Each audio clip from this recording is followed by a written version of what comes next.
Dneska je to moje prvé stúpanie na novom kanióne. Troška som ho zanedbával. Snažím sa nabehnúť kilometre na horskom bicykli. Ale dneska toto počasie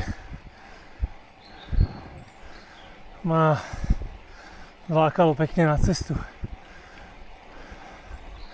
Takže ideme stúpanie na Kajlovku zo Žarnovickej strany.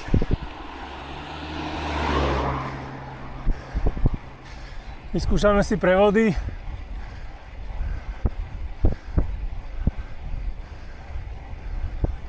Lebo oproti môjmu starému bicyklu je tu 52 vpredu a 36 spodná.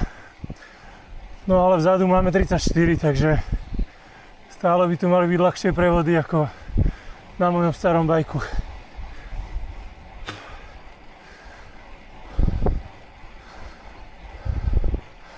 No a zvykám si na nový posed. Už teraz cítim, že potrebujem dať sedlo ešte o niečo vyššie. Ale dneska ešte odbicyklujem na tomto